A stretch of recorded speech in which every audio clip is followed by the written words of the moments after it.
নমস্কাৰ দৰ্শক অষ্টলক্ষ্মী এষ্ট্ৰলজিলৈ আপোনালোক সকলোকে স্বাগতম জনাইছো মই কংকনা শইকীয়া আমি আকৌ যাবলৈ ওলাইছো জ্যোতিষ শাস্ত্ৰৰ জগতলৈ আজি আহক আমি গ্ৰহৰ এই চক্ৰটো সদায় যেটো আপোনালোকক মই দেখাই থাকো এই চক্ৰটোতে সকলোবিলাক গ্ৰহই বিৰাজ কৰি আমাৰ জন্মকুণ্ডলীখনত ফল প্ৰকাশ কৰে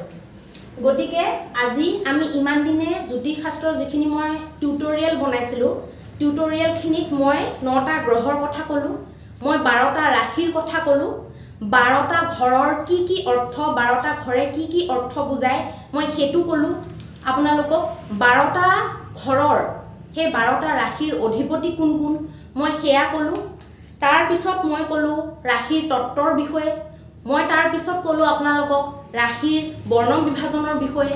তাৰ পিছত মই আপোনালোকক কলো স্থিৰ ৰাশি স্বৰ ৰাশি দ্বিস্বাভাৱিক ৰাশিৰ বিষয়ে গ্ৰহৰ মই দিশ বলৰ কথা আপোনালোকক জনালো পূব পশ্চিম উত্তৰ দক্ষিণ হেইফালে মানে চাৰিটা দিশত কোন কোন গ্ৰহ বলি হয় মই আপোনালোকক হেয়া জনালো মই জন্মকুণ্ডলীত নক্ষত্ৰৰ মহত্ব আপোনালোকক জনাবলৈ চেষ্টা কৰিলো 12টা যি ঘৰ আছে 12টা ঘৰত আমাৰ কোনকেইটা ঘৰৰ মালিক মাৰক কোনকেইটা ঘৰৰ মালিক কাৰক গ্ৰহ আৰু মাৰক গ্ৰহৰ কথা মই আপোনালোকক জনালো 12টা ৰাশিৰ অধিপতিৰ কথা মই আপোনালোকক জনালো ৰাশিৰ ধাতু বিচাৰ ৰাশিৰ কেটা ধাতু ভাগ কৰা হৈছে কেনেকৈ ভাগ কৰা হৈছে তাৰ বিষয়ে মই আপোনালোকক জনালো জন্মকুণ্ডলীত শুভ আৰু অশুভ স্থানসমূহৰ বিষয়ে মই আপোনালোকক জনালো শুভ গ্ৰহ ক্ৰূৰ গ্ৰহ আৰু পাপ গ্ৰহৰ বিষয়ে মই আপোনালোকক জনালো গ্ৰহৰ উচ্চতা নিচতা আৰু নিজৰ ৰাশিৰ বিষয়ে মই আপোনালোকক জনালো ইমানখিনি আমাৰ জনোৱা হৈ গল জনে জনে এষ্ট্ৰলজিটো শিকিব বিচাৰিছে কেৰিয়াৰ হিচাপে শিকিব বিচাৰিছে তেওঁলোকৰ কাৰণে সহায় হ'ব বুলি মই আশা কৰিলো আৰু লগতে যি সকলে অকল নিজৰ জন্মকুণ্ডলীখন বিশ্লেষণ কৰিবলৈ বা নিজৰ জন্মকুণ্ডলীখন চাই নিজৰ ভাগ্য ফল মানে ফলিত কৰিবলৈ বা ভাগ্যৰ ফল জানিবলৈ যি সকলে শিকিবলৈ বিচাৰিছে সেই সকলেও আপোনালোকে শিকিবলৈ সহায় হ'ব বুলি মই আশা কৰিছো আজি এতিয়া জানিম আমি এই যে যেটো ঘৰ আছে এই গুটেই ঘৰটোতে 360 ডিগ্ৰীত এই ঘৰটোক ভাগ কৰা হয় ইয়াত আমি চাৰিচুকীয়াকে আঁকিছো চাৰিচুকীয়াকে আঁকিলে কি হয় আপোনালোকক বুজাবলৈ সুবিধা হয় গোলকৈ যদি মই আঁকি দিও চক্ৰ বুলি এটো যেহেতু কোৱা হয় বহুতে ক'ব পাৰে যে এটো গোল নহয় এটো কেনেকৈ চক্ৰ হ'ল কিন্তু এটো গোল নহলেও চক্ৰ হ'ব পাৰে কাৰণ এটো আপুনি যেনেকে আঁকি নলক কিয় এটো চক্ৰ বুলি কয় এটো জন্ম চক্ৰ বুলি কয় বা এটো কাল পুৰুষৰ চক্ৰ বুলি কয় আমি এটা বুজাওতে ঘৰক মই আপোনালোকক চাৰিচুকীয়াকে যেতিয়া বুজাও তেতিয়া আপোনালোকে বুজি পাবলৈ সুবিধা হয় এটা আপোনালোকে ইয়াত এটো চাও 30 * 12 360 ডিগ্ৰী বুলি ইয়াত লিখা আছে ইয়াৰ ওপৰত লিখা আছে ৰাশিৰ ডিগ্ৰী বা অংশ আমাৰ ইয়াত আপোনালোকে দেখিছে এই যে 12টা ঘৰ 1 2 3 4 5 6 7 8 9 10 11 12 12টা ঘৰৰ কথা আপোনালোকে মোৰ মুখৰ পৰা কেবেবাৰো শুনিলে 12টা ঘৰৰ কথা মই আকৌ আপোনালোকক ক'ব নালাগে লগ্নৰ পৰা আৰম্ভ কৰি এনেকৈ ঘূৰি একেবাৰে লাষ্টত মুক্তি বা হানি স্থান বা ব্যয় স্থানলৈকে 12টা ঘৰ আমাৰ হৈ যায় এই 12টা ঘৰৰ প্ৰত্যেকটো ঘৰকে তিনিটা ভাগত আমি দেখিবলৈ পাওঁ আৰু এই তিনিটা ভাগত প্ৰত্যেক এই তিনিটা ভাগ আপোনালোকে দেখিছে চাগে এটা দুটা তিনিটা ভাগত 10 ডিগ্ৰী কৈ থাকে তিনিটা ভাগত যেতিয়া 10 ডিগ্ৰী কৈ থাকিব তেতিয়াহে এই এটা ৰাশিত বা এটা ঘৰত আমি 30 ডিগ্ৰী বুলি আমি গম পাব পাৰিম মই আকৌ ৰিপিট কৰি দিছো এটা ঘৰত 30 ডিগ্ৰী থাকে মানে এটা ঘৰক তিনিটা ভাগত বিভক্ত কৰা হয় তিনিটা ঘৰত 10 ডিগ্ৰী কৈ থাকে মানে এটা ঘৰত 30 ডিগ্ৰী থাকে এটুক মই আপোনালোকক স্যাম্পল হিচাপত মই দেখুৱাই দিছো যাতে আপোনালোকে বুজিব পাৰে এনেকৈ প্ৰত্যেকটো ঘৰতে মই হেকাৰণে তিনিটা ভাগ এই ৰঙা পেন্সিলেদি মই কৰি দিছো আপোনালোকে দেখিব পাৰিছে কিন্তু গুটেইখন মই লিখি নাই পেলোৱা কাৰণ লেতেৰা হৈ পৰে লিখিলে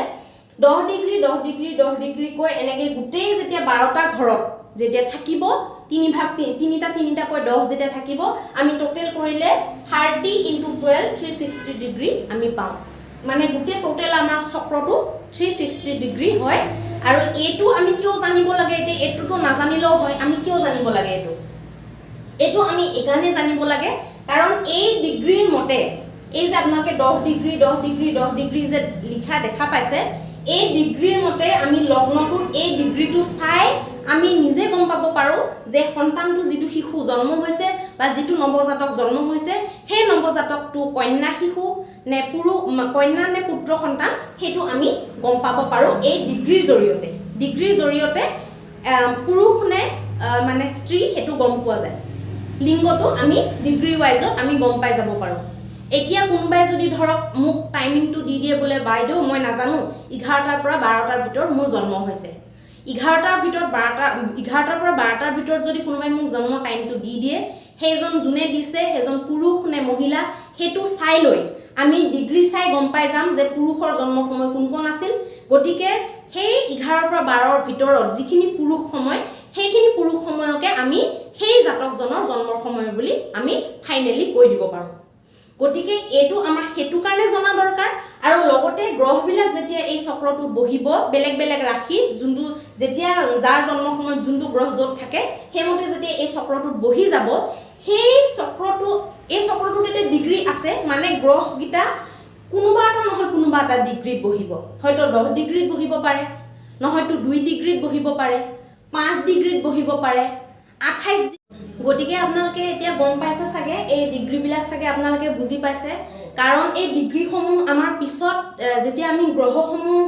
এটা এটাকৈ বহুৱাই যেতিয়া আপোনালোকক আমি বস্তুবিলাক বুজাম বা গ্ৰহবিলাকৰ যেতিয়া আমি ক'ত কোনটো গ্ৰহই বহি পেলাই কি ফল গঠন কৰে সেইবিলাক যেতিয়া আমি বুজাম তেতিয়া এই ডিগ্ৰীখিনিৰ বহুত প্ৰয়োজন হ'ব কাৰণ এটা গ্ৰহে মই ক'লোৱে আপোনালোকক বেলেগ বেলেগ ডিগ্ৰীত বহিব পাৰে 28 29 ডিগ্ৰীত বহিব পাৰে 5 ডিগ্ৰীত বহিব পাৰে 2 ডিগ্ৰীত বহিব পাৰে 0 ডিগ্ৰীত বহিব পাৰে গতিকে আমি এই যদি ডিগ্ৰীসমূহৰ বিষয়ে যদি একো নাজানো তেতিয়াহ'লে আমি গ্ৰহৰ মেইন বলাবলটো তাত ডিগ্ৰীত ওলায় মানে ডিগ্ৰীবিলাকক এনেকুৱাকৈ ভাগ কৰা হৈছে কিমানৰ পৰা কিমান ডিগ্ৰীত থাকিলে গ্ৰহটো বেছি বলৱান হ'ব সেইখিনি মই নেক্সট ভিডিঅ'ত ক'ম মই একেলগে সনাপিটিকা কৰিব বিচৰা নাই যেহেতু দৰ্শকসকলৰ বুজাত অসুবিধা হ'ব পাৰে সেইকাৰণে মই ইয়াত আপোনালোকৰ 12টা ঘৰত টোটেল কিমান ডিগ্ৰী আছে আৰু প্ৰত্যেকটো ঘৰকে বা প্ৰত্যেকটো ৰাশিকে কেইটা ভাগত ভাগ কৰোৱা হৈছে আৰু প্ৰত্যেকটো ভাগতে কেই ডিগ্ৰীকৈ থাকে আৰু গোটেই ডিগ্ৰীখিনি মিলাই টোটেলত 360 ডিগ্ৰী যে হয় সেইটো কথা মই আপোনালোকক এই ভিডিঅ'টোৰ যোগে বুজাবলৈ চেষ্টা কৰিলোঁ আশা কৰিছোঁ আপোনালোকে বুজি পাব বুলি আৰু লগতে মই দৰ্শকসকলৰ কাৰণে এটা মেছেজ দিব বিচাৰোঁ এই চেনেলটো মই ইউটিউব চেনেলটো খোলাৰ আচলতে উদ্দেশ্য যিসকল জ্যোতিষ প্ৰেমী আৰু আমাৰ যিসকল সনাতন সংস্কৃতিৰ যিসকল প্ৰেমী বা সনাতন সংস্কৃতিক যিসকলে সমৰ্থন কৰে বা জ্যোতিষ শাস্ত্ৰক যিসকল লোকে বিশ্বাস কৰে তেখেতসকলকহে উদ্দেশ্য কৰি মই এই ইউটিউব চেনেলটো খুলিছোঁ বাকি যিসকলৰ ধৰক জ্যোতিষত বিশ্বাস নাই বা যিসকলে জ্যোতিষ শাস্ত্ৰটো কিবা বেবেৰিবাং বুলি ভাবে বা জ্যোতিষ শাস্ত্ৰটোক মিথকৰ বুলি ভাবে জ্যোতিষ শাস্ত্ৰটোক মানে কিবা হাঁহি উঠা কিবা এটা কমেডি বুলি ভাবে তেওঁলোকৰ বাবে বা যিসকল লোকৰ জীৱনত জ্যোতিষ শাস্ত্ৰৰ কোনো প্ৰাধান্য নাই তেওঁলোকে নিজৰ জীৱনত একো ক্ষেত্ৰতে জ্যোতিষ শাস্ত্ৰক এপ্লাই কৰিব নিবিচাৰে তেনেকুৱা লোকসকলৰ কাৰণে মই এই চেনেলটো আচলতে উদ্দেশ্য কৰি খোলা নাই গতিকে আপোনালোকে যদি এই বিষয়বোৰ বেয়া পায় আপোনালোকে এই বিষয়বিলাকৰ পৰা আঁতৰি থাকিব আপোনালোকে স্কিপ কৰি দিব ভিডিঅ'টো যেহেতু আপুনি বেয়াই পায় বিশ্বাসে নকৰে তেতিয়াহ'লে এই ভিডিঅ'টো চোৱাৰ বা এই ভিডিঅ'টোত 5-10 মিনিট আপোনাৰ জীৱনৰ মূল্যৱান সময় খৰচ কৰাৰ কোনো উদ্দেশ্য বা কোনো কাৰণ হিচাপত থাকিব নালাগে গতিকে যিসকলে এই জ্যোতিষ শাস্ত্ৰ যাৰ কাৰণে ইম্পৰ্টেণ্ট যিসকলে বিশ্বাস কৰে যাৰ জীৱনত প্ৰয়োজনীয়তা আছে সেই সকলৰ কাৰণে এই ভিডিঅ'টো আৰু যিসকলে শিকিব বিচাৰে এষ্ট্ৰলজি গোটেই মানে বিষয়টো আপোনালোকে বেছিকৰ পৰা একদম শিকিব বিচাৰে সেই সকলৰ কাৰণে মই এই চেনেলটো খুলিছোঁ আৰু এই ভিডিঅ'সমূহ মই বনাইছোঁ আৰু প্ৰত্যেকটো ভিডিঅ'তে মই এটা কথা আপোনালোকক কওঁ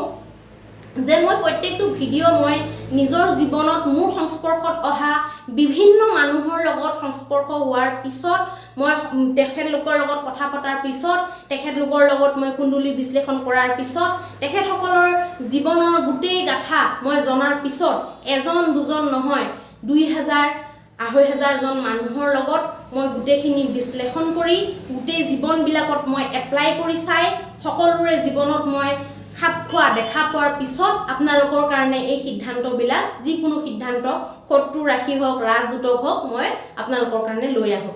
গতিকে বস্তুবিলাক অলপ বুজিবলৈ চেষ্টা কৰিব জ্যোতিষ শাস্ত্ৰ প্ৰামাণিক বিজ্ঞান হোৱাৰ লগতে জ্যোতিষ শাস্ত্ৰ দেশ কাল পৰিস্থিতিৰ বিজ্ঞান গতিকে দেশ হিচাপত কাল হিচাপত পৰিস্থিতি হিচাপত ইয়াৰ অলপ ফলাফল বা ফলিতটো বেলেগ হ'ব পাৰে গতিকে ভিডিওটো যদি ভাল লাগিছে এটা লাইক কৰি দিব আমাৰ উৎসাহ বৰ্ধন হয় আৰু যিসকলে জ্যোতিষ শাস্ত্ৰ সনাতন ধৰ্ম সংস্কৃতিক সমৰ্থন কৰে তেওঁলোকে সাবস্ক্ৰাইব কৰি দিব আৰু আনসকলে স্কিপ কৰিব পাৰে ধন্যবাদ